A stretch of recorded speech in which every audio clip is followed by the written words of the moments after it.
In 1786, the Sultan of Kedah allowed Francis Light to occupy the island of Penang on one condition: the East India Company would protect his kingdom from Siam.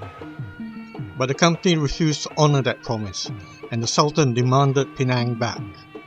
When the British refused, he assembled an enormous invasion force of 10,000 warriors in 2 stockades at Perai. Allied with heavily armed Lanun fleets from Sulu, he prepared to drive the British into the sea. Light and his military commander, Captain Glass, had barely 400 men.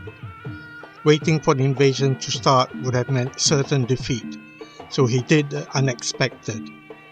At 4 o'clock on the morning of 12 April 1791, under the cover of darkness, 3 companies of Indian sepoys stealthily crossed the channel in small boats and landed on the opposite shore, completely undetected. As dawn broke, the British charged inland and stormed the first stockade before its defenders knew what was happening. The British then pushed towards a second, much stronger fort. This time the defenders were ready. A fierce firefight erupted before the sepoys fixed bayonets and charged the ramparts. The Malay line broke, retreating into the jungle. Moments later, both forts were set ablaze, sending huge columns of smoke high above Perai. As the forts burned, the Lanun fleet offshore opened fire on the British troops. 4 British ships, together with 4 small gunboats, sailed out to meet more than 100 Lanun war boats. But disaster nearly struck them when the wind died completely, leaving the British ships dead in the water beneath a storm of cannon fire. The desperate crews boarded their longboats and rowed directly into the barrage. Once within range, disciplined British gunnery gradually silenced the pirate fleet. The Lanun fleet withdrew, but returned 2 days later.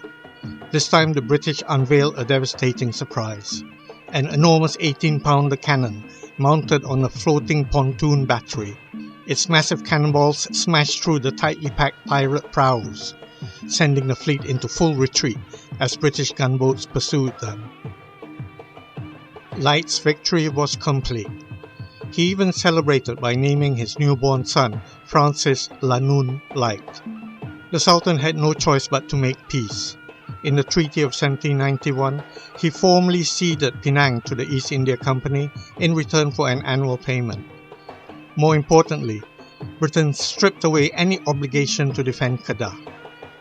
30 years later, with no British protection, the very disaster the Sultan had feared came to pass when Siam invaded Kedah in 1821.